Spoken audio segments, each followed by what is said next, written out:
When the night sky was quiet and the world below was half asleep, something unusual slipped through the darkness, far above the clouds. At first, it was nothing more than a dim spark drifting across the heavens, like a shooting star that had lost its direction. But this falling light was not a piece of rock or ice. It was a being, an envoy created by distant civilizations far beyond the reach of human eyes. They called it Astronine, though it never chose that name for itself. It was a title given to it by those who designed it, a title that now felt heavy, as if it carried the weight of 1,000 distant expectations. Astronine had once belonged to a grand alliance among the stars, a group of advanced worlds that believed they had perfected the art of creating life. But perfection, at least their version of it, was strict and cold. It demanded rules. It demanded obedience. It demanded a lack of emotion, because feelings were seen as weakness. Astronine had tried its best to follow those expectations. It had tried to behave exactly as the Alliance wanted. But inside its mind, even the smallest spark of empathy or curiosity was considered a defect. When the Alliance discovered these flaws, they came to a decision. Astronine would be removed. Not repaired. Not guided. Removed from its role, from its place, from the home it thought it belonged to. It happened quickly.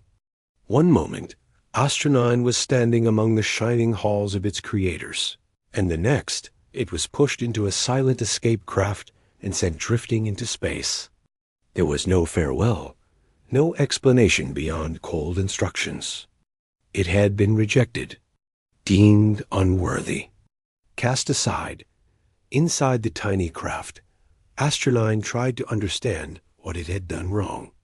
It replayed memories, examined every task it had performed, every word it had spoken, every choice it had made. But nothing explained why compassion, a quality it had never been taught, but somehow naturally felt, was so unacceptable. The Alliance had no place for a being who cared.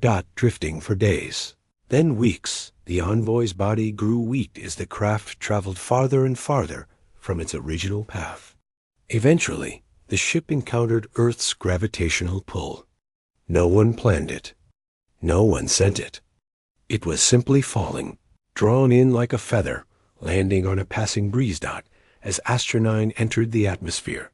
Its craft burned like a streak of gold, cutting through the night sky.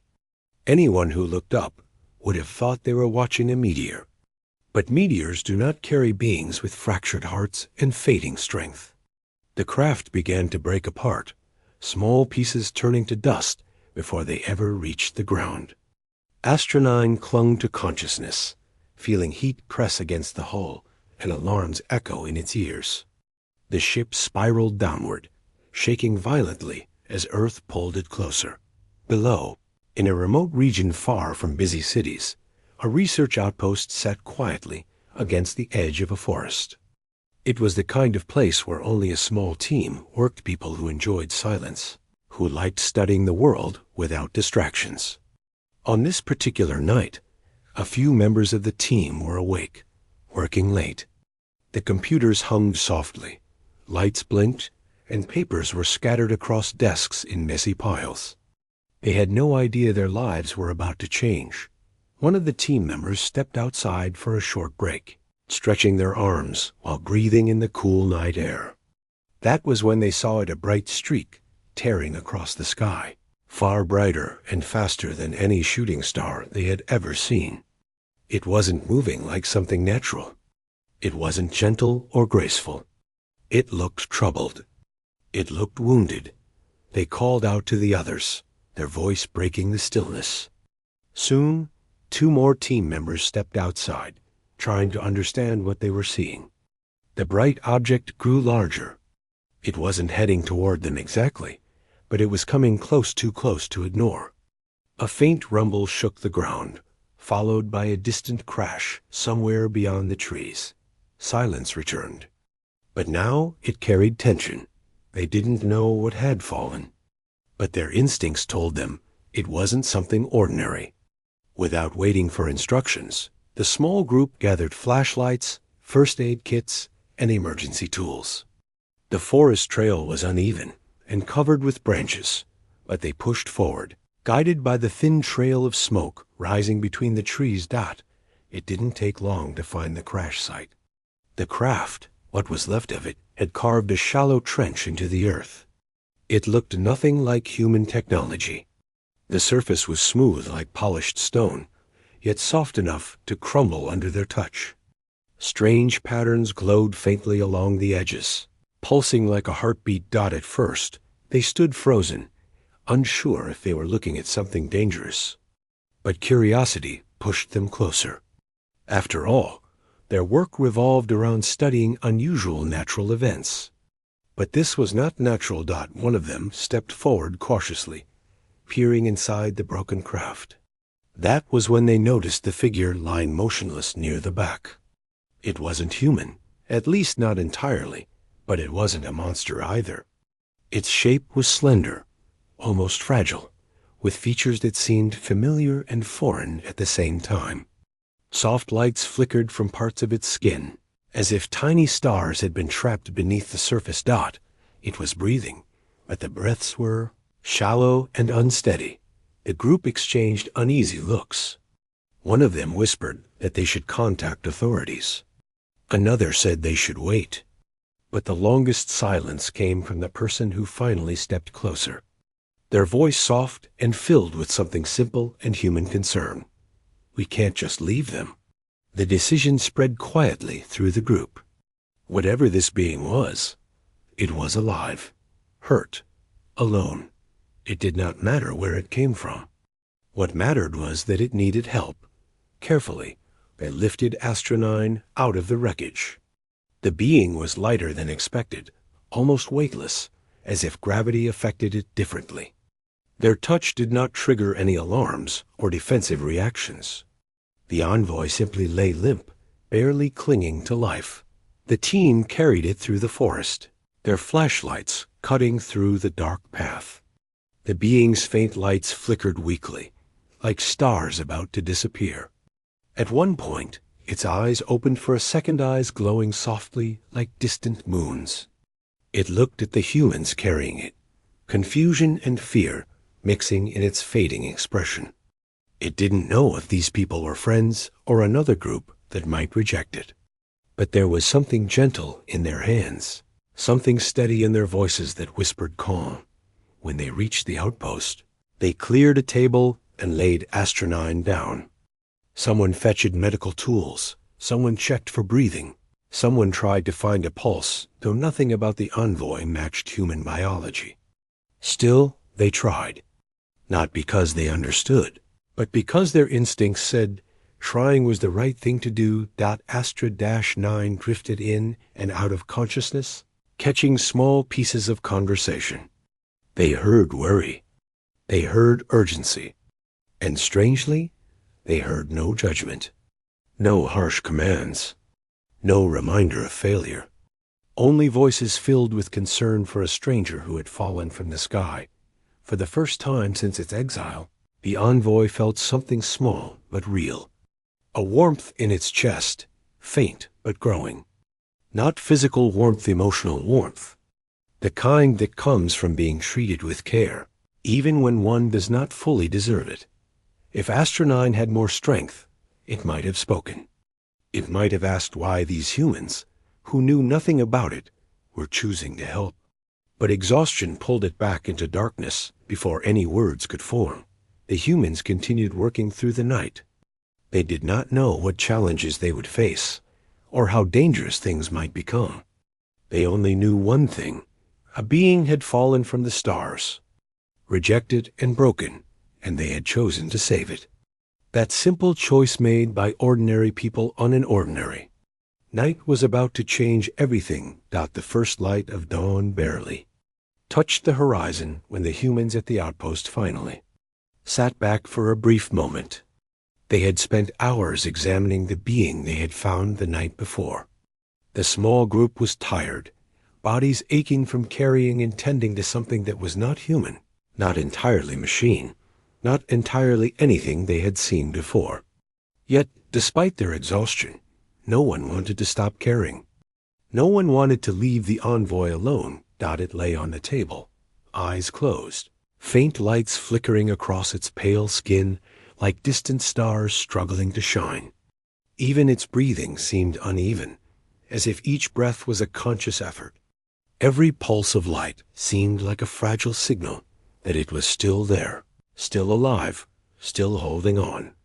One of the team members leaned closer, speaking softly, as if the envoy could understand their words. "You're safe here. We won't hurt you." There was no response, not even a flicker of acknowledgement, yet something subtle shifted in the being's chest. A tiny spark of awareness, fragile and uncertain. It was enough for the humans to feel hope, though none of them could explain why. The group decided to move it to a makeshift care area in the lab, clearing tables and equipment to make space. Blankets, soft fabrics, and pillows were placed beneath it. They did not know what the being might need, but they knew what any living creature needed: safety, warmth, and attention. They worked quietly, exchanging ideas in low voices, careful not to overwhelm the envoy. After a while, it stirred. A soft hum escaped from its chest, faint and mechanical sounding, yet oddly melodic. Its eyes opened, not fully, but enough to reveal glowing orbs that flickered uncertainly. They looked around the room, scanning the humans. Confusion and fear were evident. The being's head tilted slightly, an instinctive gesture, though it was difficult to tell whether it understood what it was doing. "Can you hear me?" one of the humans asked gently. The envoy made no sound, no movement. But the flickering of light across its skin grew more pronounced, like it was trying to communicate, trying to respond. The humans watched carefully. Every small movement seemed monumental, every blink like a small victory dot. It was strange, almost unreal. They were not looking at a human, yet they recognized the same basic need to survive, the same instinct, stay alive. And in that recognition, a connection began to form. The being was broken, yes, but it was not beyond reach. Over the next few hours, the humans began feeding it water and a nutrient mixture they had on hand. At first, the envoy refused. Its body seemed unable or unwilling to process anything. But gradually, as the humans adjusted the mixture and offered it in tiny amounts, it began to respond. A faint pulse of light, a tiny hum, a twitch of a limb's small signs, but enough to tell the humans that it was still fighting to live. During this time, one of the humans tried to talk to it more directly, explaining their actions. "We don't know who you are," they said softly, "or where you come from, but we can help you. You don't have to be alone." The envoy seemed to absorb the words. Its glowing eyes lingered on the speaker, and for a brief moment, the humans felt something like recognition. It was not understanding the language, not yet, but there was awareness. And that was enough to encourage them. As the day progressed, the humans faced more questions than answers. What was this being? Where had it come from? How did it survive the crash? Its biology was unlike anything they had studied. Its body was both organic and mechanical, with elements that resembled human limbs, but moved with unnatural precision. The lights under its skin seemed to react to touch and sound, pulsing faster or slower depending on its state. Despite the mysteries, the humans focused on the immediate task: survival. They monitored its vitals, adjusted its environment to keep it stable, and spoke to it as though it were one of them. Slowly, the envoy's reactions became more pronounced. Small movements, slight twitches, changes in the glow of its skin signals that it was aware that it was beginning to trust. By evening, the envoy attempted to sit up, though it wobbled and almost fell. A human rushed forward, gently supporting it. "Take it slow," they said, voice calm and patient. "We're not going anywhere." The envoy's gaze followed them, flickering with a strange combination of fear and curiosity. It seemed to study their faces, as if trying to understand why these humans, strangers in every way, were showing care rather than fear or anger. That night, the humans gathered in a small circle, quietly discussing what they had witnessed. None of them had expected to encounter something like this in their lifetime, and yet they felt an undeniable responsibility. The envoy had come into their world broken and alone, rejected by forces beyond their understanding. Here, they could offer what it needed most: kindness, patience, and protection. They debated whether to alert us, but a quiet instinct told them to wait. They could sense that this being was fragile, that exposure to the outside world could be dangerous. For now, it needed safety, not scrutiny. Over the next few days, the humans continued their care.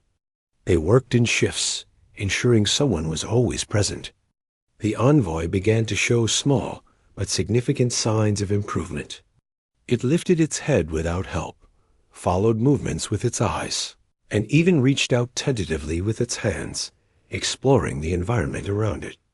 Every small action brought a sense of wonder to the humans. They had not just discovered an unknown life form. They had become the first source of trust and comfort for it. One afternoon, the envoy managed a faint sound, a hum that resembled a word. It was not clear if it was intentional or accidental, but the humans responded enthusiastically. They began speaking to it more often, using calm tones, simple words, and repeated phrases. Over time, patterns emerged. The envoy learned to associate certain sounds with actions, like the presence of food, the gentle touch of a hand, or the comfort of blankets. Despite the progress, the envoy remained hesitant. Every movement was careful, almost calculated, as if it feared making a mistake. The humans noticed that its behavior reflected something deeper than physical weakness. There was a lingering sense of guilt, a quiet fear of failure.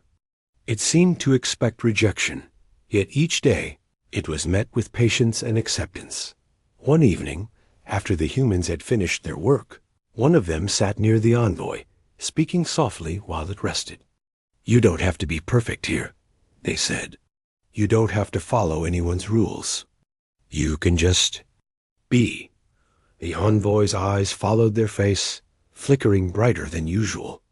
There was no response, no words, but a subtle movement of its head suggested understanding.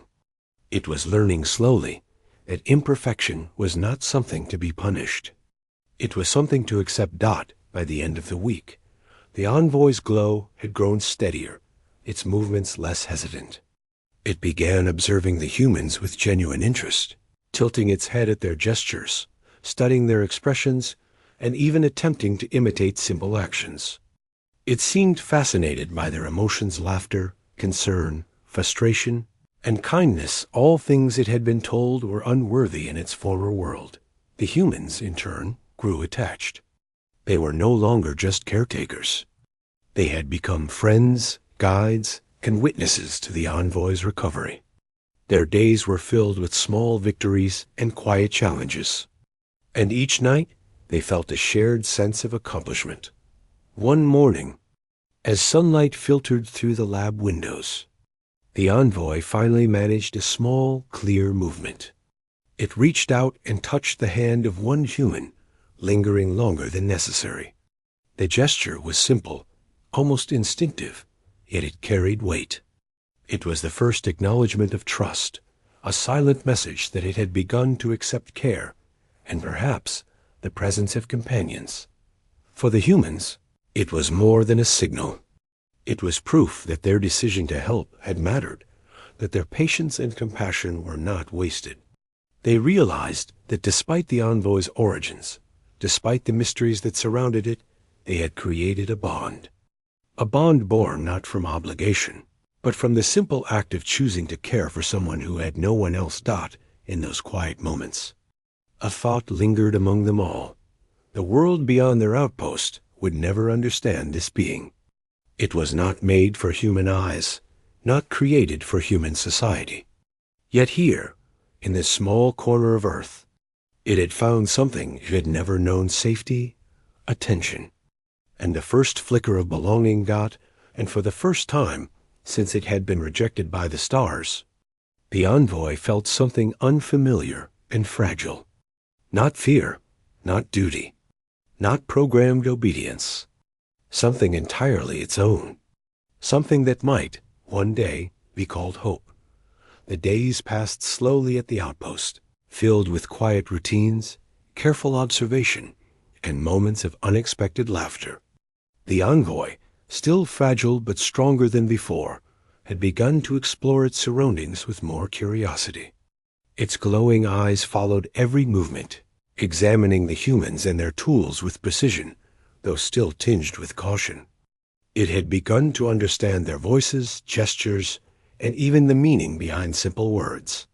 But there was one thing it could not yet understand: why they were helping it without question. One morning, while the humans were preparing breakfast, the envoy finally spoke. The sound was strange at first, a soft, melodic hum that seemed almost musical. But gradually it shaped into words, hesitant and uneven. Why? Help? It asked, voice quiet, almost fragile. The humans paused. They had been hoping for this, yet the question carried a weight they had not expected. One of them knelt closer, speaking gently. Because it's the right thing to do. Because no one should be left alone when they're hurt. That's all there is to it. The envoy blinked, processing. Its glowing chest flickered faster, like a heartbeat quickening. It had never experienced kindness for its own sake before. In its world, actions were measured, calculated, judged. Compassion had always been a liability. And yet, here it was, freely offered without expectation, without punishment, without judgment. Over the next few days, the humans noticed changes. The envoy seemed lighter, less tense, more willing to engage. It began to mimic simple tasks, handing tools, following directions, observing experiments with interest. And slowly, it began sharing fragments of memory, though not all at once. Bits and pieces surfaced in small, fragmented images that appeared during moments of quiet, usually when it was resting one afternoon. The envoy hummed while staring at a blank wall. Its glowing eyes dimmed and brightened in irregular patterns. The humans gathered nearby, sensing that it was trying to communicate something important. What is it? One asked softly. The envoy's voice came again, hesitant but clearer. I. Failed. I. Rejected. The words hung in the air, heavy with meaning. The humans exchanged glances. They had felt that its past was complicated, but hearing it aloud made the weight of its experience real. One of them reached out a hand, letting it hover near the envoy without touching. You didn't fail, they said gently. You were judged unfairly. That's not your fault. The envoy's lights flickered like a small storm inside its chest. It had never heard anything like that before. In its memory, failure had always been punished, never forgiven. The concept of being cared for despite mistakes was foreign, uncomfortable, yet strangely comforting. As the hours passed, it began to reveal more. Images of vast, shining halls and intricate machinery, beings of different shapes and forms moving with perfect precision. And then the moment of exile, cold, abrupt, and final. It described being cast into space, the emptiness around it, and the crushing loneliness that followed. Its words were careful, measured, as if each one had to be chosen to avoid disappointment. The humans listened in silence, absorbing every word. They did not interrupt. They did not judge. They only offered their presence, understanding that sometimes listening was the greatest gift one could give. I wanted to belong, the envoy admitted, voice barely above a whisper. I cared. Too much, too human. The words were almost unbearable for the humans to hear. To be rejected for empathy, for caring, for the very thing that made it unique, it was heartbreaking. Yet, at the same time, there was a spark of resilience in the envoy. Despite being cast out, despite the betrayal, it had survived. It had endured. And now, for the first time, someone was telling it that its worth was not defined by perfection. In the days that followed, the humans began teaching the envoy in small, gentle ways. They showed it simple human activities: how to make a cup of tea, how to fold a blanket, how to draw shapes on paper. Each activity was designed not just to teach, but to provide a sense of normalcy, a sense of belonging. The envoy struggled at first, its movements precise but awkward. But with patience, it began to improve. It learned to enjoy the small successes, the tiny victories that humans often take for granted. One evening, while the sun was setting, casting a warm glow through the lab's windows, the envoy picked up a piece of paper and drew a simple figure, a circle with lines extending outward. It showed it to the humans. Light, it said, a soft hum under the word. The humans smiled. Yes, one said gently. It's light. That's good. The envoy's glowing chest pulsed brighter, almost like a smile. It was learning to express itself, to share thoughts and ideas without fear of punishment. And for the humans, each small step was a reminder of why they had chosen to help, why they had stayed when no one else would. As the weeks passed, the envoy began to form a routine. It would wake with the humans, observe their work, attempt tasks, and rest at night. Each day brought small improvements, but also small challenges. Sometimes it would freeze, overwhelmed by memories of rejection. Sometimes it would hum softly in the dark, replaying moments of fear and confusion. But each time, the humans were there, patient and unjudging. One day, while examining a set of tools, the envoy paused. Its lights flickered rapidly, more intensely than usual. They, said I? Worthless, it murmured, almost to itself. The humans approached slowly. Who said that? One asked gently. The stars. My creators. The Alliance, it replied. I failed. I cared. The humans nodded, understanding more fully now the depth of what it had endured. You didn't fail, one said softly. Caring is not failure. It's strength. It's what makes you. You. For a long moment, the envoy remained still, lights flickering in patterns that suggested thought. Then, slowly, it reached out and touched the hand of one human. This time, the gesture was intentional, deliberate. It was a sign of trust, of connection, of recognition that for the first time, it was safe to rely on someone other than itself. The humans felt a quiet joy. They had saved a life, yes, but they had also begun something far deeper. They were helping a being who had never been given the chance to belong, who had never known kindness, who had never been told that it was enough to simply exist and care as the days turned into weeks. The envoy began to ask questions about humans, about emotions, about choices. It wanted to understand laughter, sadness, fear, and hope. It wanted to know why humans continued to help despite not gaining anything in return. And most importantly, it wanted to understand why it was acceptable to fail here, why it could be imperfect without consequence. Each question brought a new conversation, each answer a new lesson. The humans were patient teachers, offering guidance not through lectures, but through living examples. They showed the envoy what it meant to live with compassion, to make mistakes and recover, to value connection over perfection. One quiet night, as the envoy rested near the lab window, looking up at the stars it had once belonged to, it whispered softly, I don't understand why they cast me away. A human sat beside it, voice calm and steady. Sometimes, people or beings cannot see the value of what is different. They fear what they cannot control. But you are not them. You are here, and you are learning something they never could, that caring, empathy, and imperfection are not weaknesses. They are life. The envoy's glowing chest pulsed slowly, a pattern of light that suggested understanding. Perhaps not full comprehension, but an acknowledgement that it had been given a choice it had never known before, the choice to exist freely, to be cared for, to belong.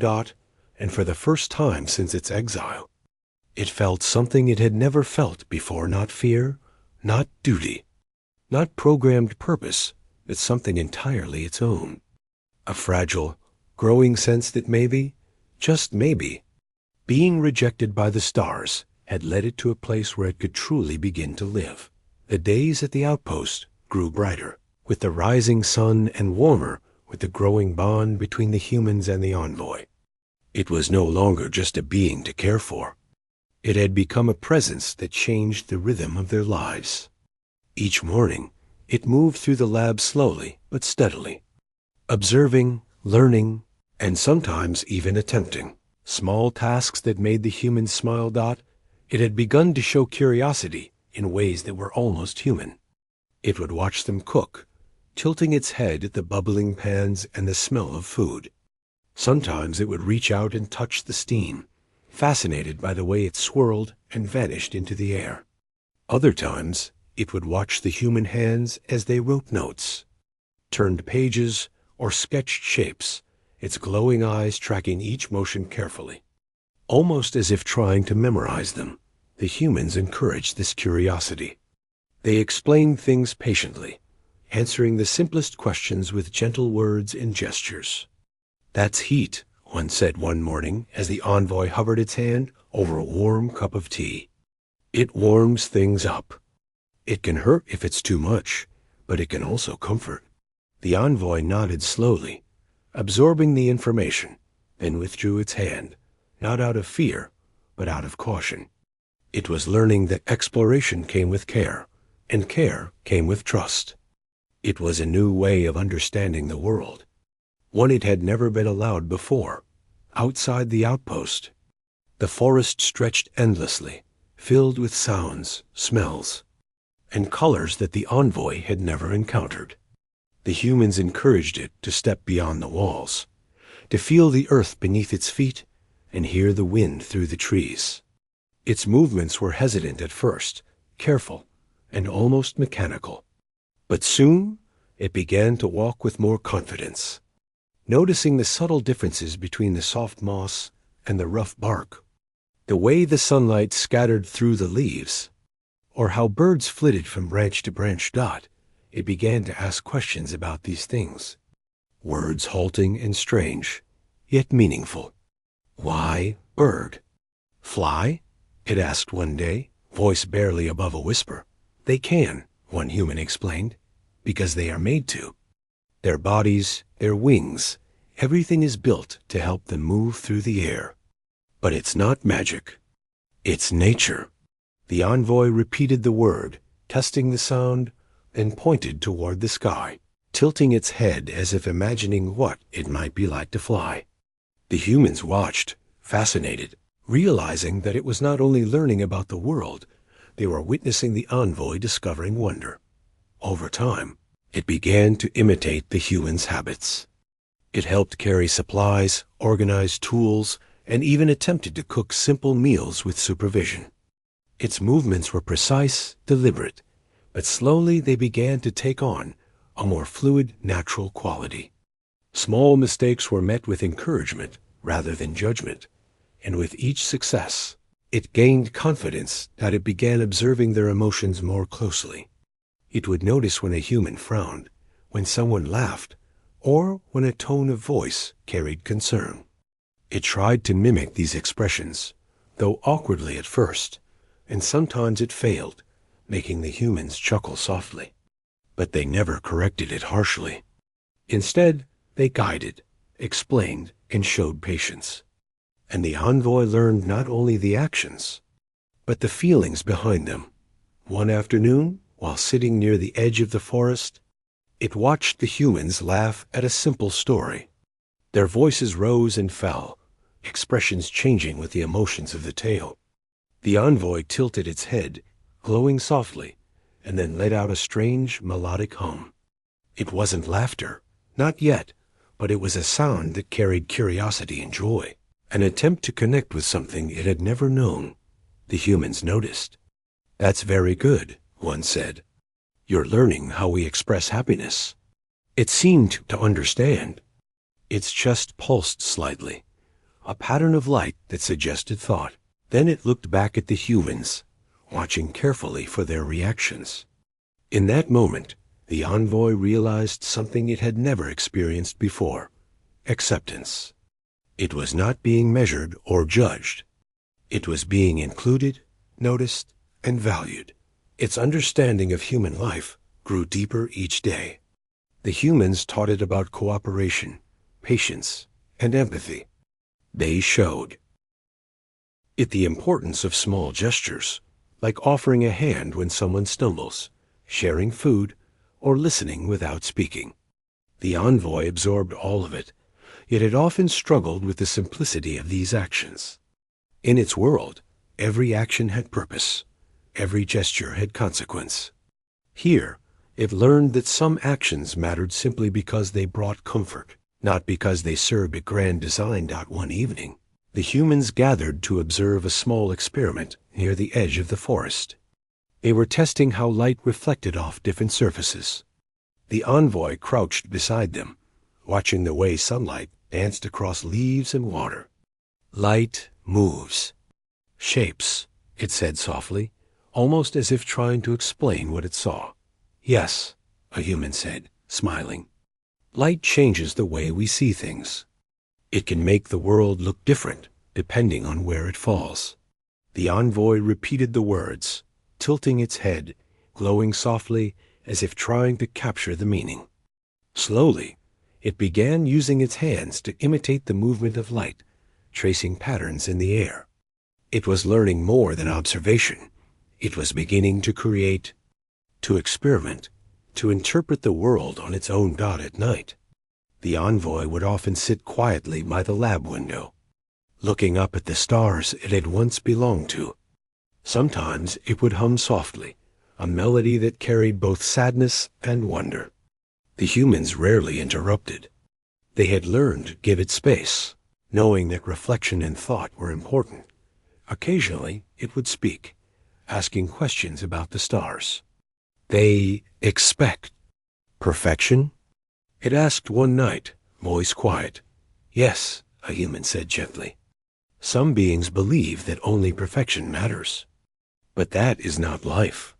Life is messy, full of mistakes, surprises, and moments that cannot be measured. That is what makes it beautiful." The envoy's chest pulsed more steadily, as if absorbing the meaning. For the first time, it understood that its flaws were not a curse, that its empathy was not a weakness. It could exist in this world and still matter, even if it could not meet the impossible standards of its creators. It began experimenting with simple, human activities in the lab, drawing, folding papers, stacking objects, and even trying to imitate laughter. Its attempts were awkward at first, sometimes causing small accidents or frustrations. But the humans never scolded. Instead, they guided, smiled, and encouraged, allowing the envoy to learn through trial and error. With each success, its confidence grew, and with confidence came joy, quiet, careful joy, but joy nonetheless. The humans noticed something remarkable. The envoy was beginning to show personality.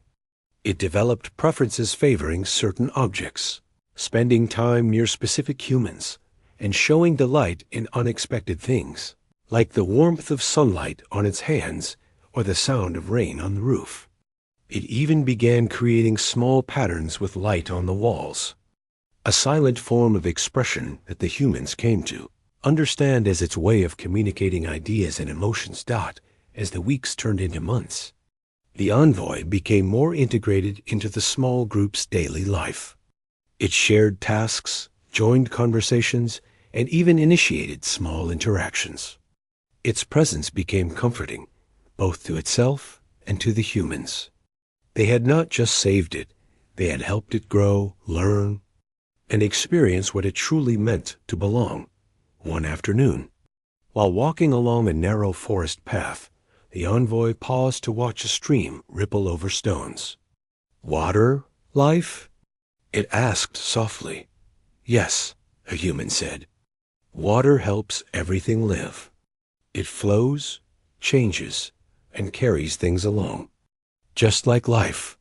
The envoy touched the water cautiously, watching it swirl around its fingers. Its chest glowed faintly, a rhythm that suggested understanding and wonder. It was learning that life was not about rules, about perfection, or about avoiding mistakes. It was about experience, connection, and understanding. For the humans, watching the envoy learn and adapt was a revelation. They realized that the being they had saved had taught them as much as they had taught it. They had seen the power of patience, the importance of empathy, and the beauty of acceptance. Their world had grown richer, brighter, and fuller because of the envoy's presence. By the time the sun set, casting a warm golden glow over the outpost, the envoy sat quietly with the humans. Its lights pulsed steadily, no longer erratic or fearful. Its eyes held curiosity, understanding, and a quiet joy. It had come a long way from the being that had fallen from the sky, rejected and alone. It had found a place where it could exist, learn, and connect. And in that small corner of earth, under the vast sky, the envoy realized something it had never known before, that it could belong, not because it was perfect, but because it was allowed to be itself. The outpost had grown quiet that morning, a stillness that seemed almost unnatural. The envoy had been exploring the lab as usual, following the humans and learning their habits, when suddenly the sky above darkened. It was not clouds, not weather. It was something different, something foreign. Shadows moved across the ground in patterns that felt deliberate, unnatural, as if the sky itself had shifted in warning. The humans noticed it immediately. One of them stepped outside, shielding their eyes against the sudden glare. High above, a vessel descended, enormous and sleek, unlike any human-made object. It hovered silently, its presence heavy and commanding. It carried the energy of authority, the kind of power that could not be questioned. The envoy froze. Its lights flickered erratically, a mix of fear, recognition, and confusion. It had seen this kind of vessel before, in fragments of memory from its past. The Alliance had come. The beings who had rejected it, who had cast it into space, were here now. The humans gathered, unsure how to respond. They had never faced something like this. The craft was massive, its surface gleaming, reflecting the sunlight in harsh, sharp streaks. A voice finally came, not through sound waves, but through a projection, a being appearing inside the lab through a shimmering light. Its presence was rigid, formal, and imposing. "You are harboring our property," the voice said, cold and precise. "Return the envoy immediately." The humans looked at each other, stunned. Property? They had never thought of the envoy as property. To them, it was alive, aware, and deserving of care. But the Alliance did not see it that way. Their rules were strict. The envoy belonged to them, whether it wanted to or not. One human stepped forward, hands raised in a gesture of calm. "This being is not property," they said firmly. "It is alive. It is learning, and it has chosen to stay here. We cannot just hand it over." The envoy's lights pulsed nervously, uncertainty coursing through its system. Its creators, cold, calculating, unyielding, were demanding obedience. Yet here were these humans, standing firm, defending it as if it had a right to choose. It had never experienced anything like this before. In its world, obedience was absolute. Choice was impossible. And yet now, for the first time, it could feel the weight of its own freedom. The Alliance voice projected again, sharper this time. Your interference is unauthorized. You have no claim over this entity. Return it or face consequences. The humans did not flinch. They moved closer to the envoy, placing themselves between it and the projection. "We understand your rules," one said calmly, "but we also understand something you cannot see. Life is not about perfection. It is about choice, connection, and care. This envoy has found belonging here. We will not take that away." The envoy looked between the humans and the projection, overwhelmed. It had been raised to fear its creators, to obey them without question. Yet these human strangers, imperfect, flawed, were offering it something far more valuable. Trust, protection, and freedom. It spoke then, voice hesitant and quivering. I do not belong there. I belong here." The projection faltered slightly, as if the concept was foreign. Belonging? That word carried no meaning in the Alliance's strict hierarchy. To them, the envoy was a tool, a creation, a function to be controlled. But it had just spoken it aloud, declaring choice for itself. The humans sensed the envoy's inner turmoil. They moved closer, gentle but protective, reinforcing the idea that it had a place here, a choice it could make. The envoy's lights flickered rapidly, patterns of thought and emotion visible in a way that was almost human. It remembered rejection, isolation, and despair, but it also remembered warmth, laughter, trust, and care. The choice seemed simple, yet it carried enormous weight. "Do you understand what this means?" One human asked softly. "You can choose. You don't have to obey anyone who hurt you before. You can stay here with people who care about you, or you can return to a place that will never accept you." The envoy's chest pulsed, light flashing brighter and slower, a rhythm of thought. Its mind was a storm of past and present memories of exile and loneliness, clashing with the newfound connection and protection it had discovered. Its voice finally emerged, quiet but resolute. "I choose." Stay. The humans felt a wave of relief, tempered by the tension still in the air. The envoy had made a decision, and it had chosen life, freedom, and belonging over obedience and fear. But the Alliance would not accept that easily. The projection's tone shifted, colder, more mechanical. "Choice is irrelevant. You are not capable of making decisions beyond your design. Return now." One human stepped closer, unwavering. "No, we will not hand it over. It is not property. It is alive. It is one of us now." The envoy moved forward slightly, standing taller than it had before. Its lights glowed steadily, a sign of strength and determination. For the first time, it felt empowered by its own decisions, supported by humans who had never expected anything in return for their care. It realized that perfection was not the measure of worth. Compassion, courage, and the ability to choose were. The projection shimmered, and for a moment the humans feared retaliation. But nothing happened. It was as if the Alliance had never encountered resistance like this before. The humans' determination, the envoy's choice. The bond they had formed, it was something outside of their calculations. Something unpredictable and unquantifiable. The envoy spoke again, voice firmer this time. "I am not yours. I choose." Humans. The humans surrounded it, protective and calm. They did not know what might happen next, but they were ready to defend the envoy with everything they had. And in that moment, the envoy felt something it had never felt before, the strength of belonging, the courage to stand up, and the right to decide its own path. The projection finally withdrew, the light fading, leaving the humans and the envoy alone in the forest clearing. It had not accepted defeat, but it had been forced to retreat, perhaps to reconsider its assumptions. The envoy's chest pulsed steadily, slower now, as if settling after a storm. It looked at the humans, eyes glowing softly, and made a small, deliberate movement, a gesture of gratitude and trust.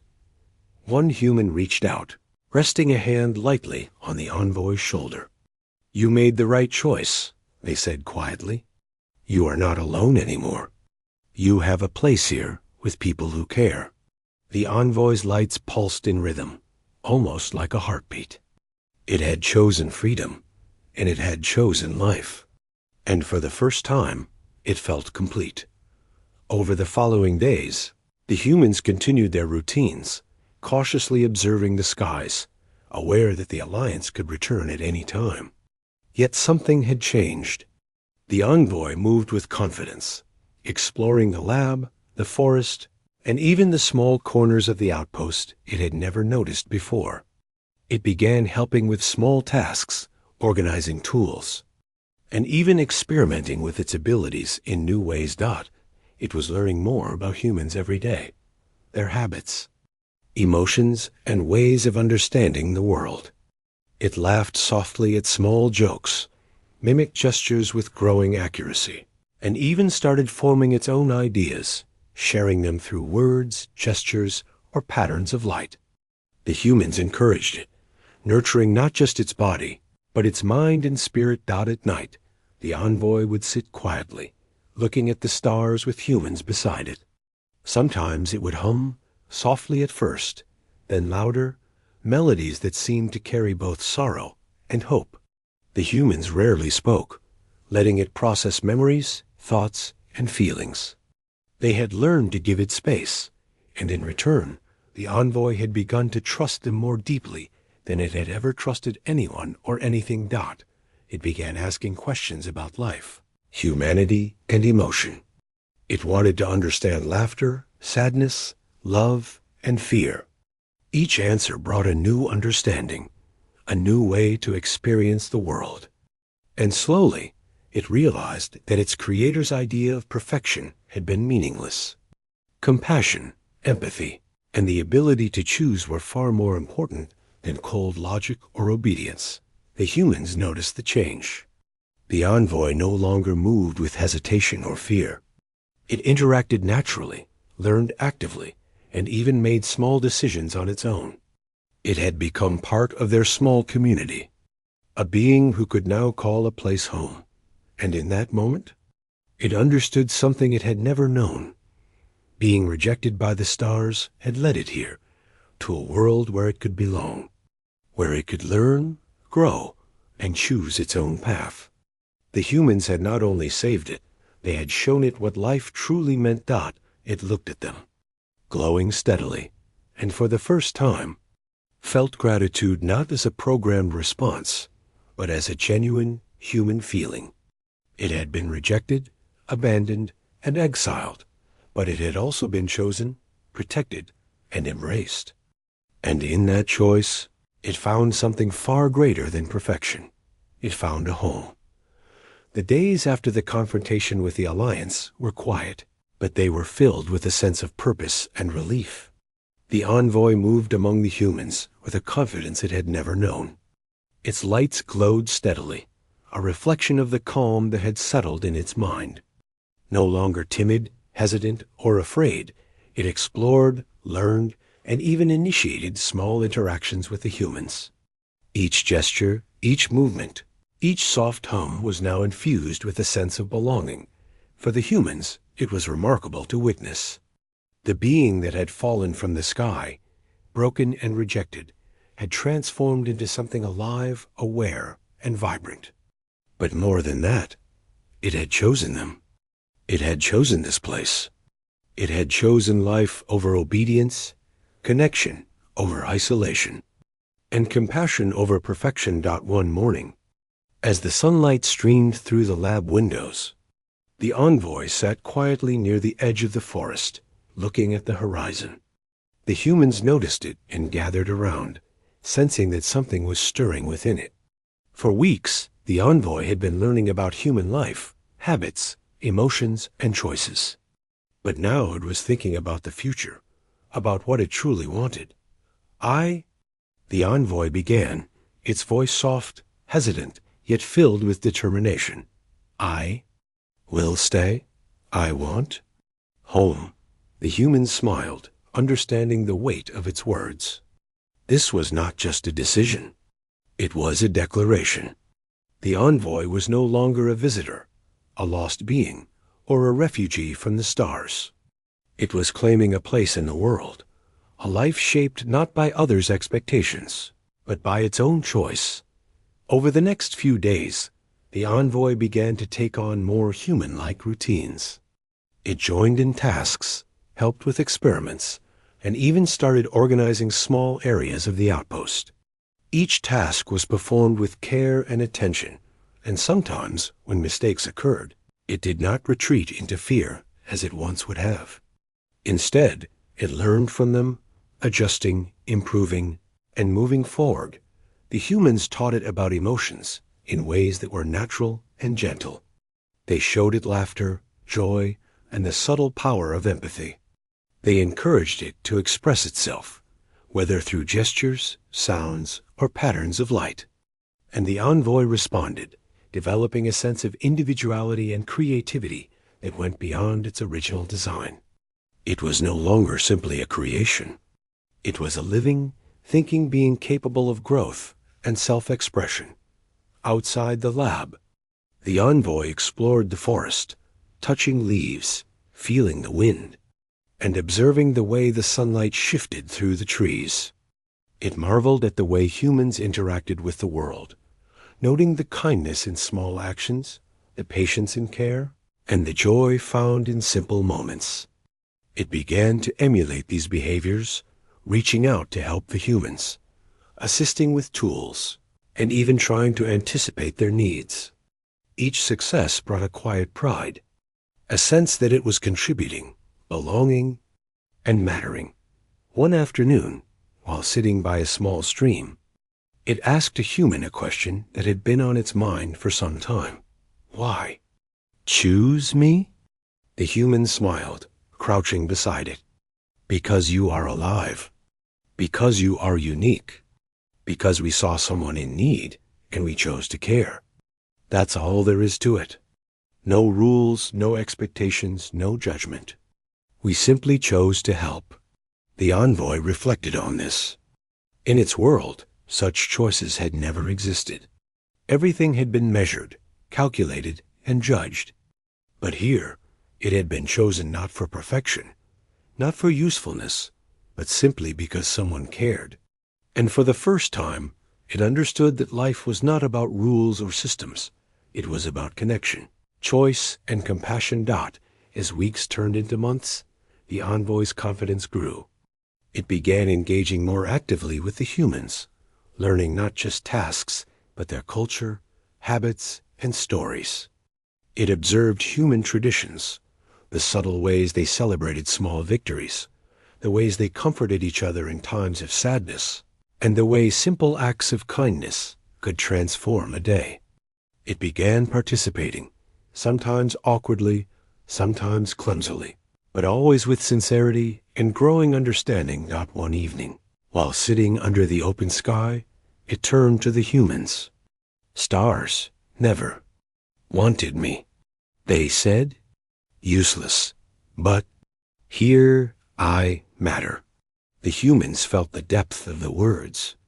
It had endured rejection, loneliness, and despair, and yet it had survived, learned, and chosen a new path. It had found value not in being perfect, but in being alive, capable, and connected. The envoy began forming small routines that were uniquely its own.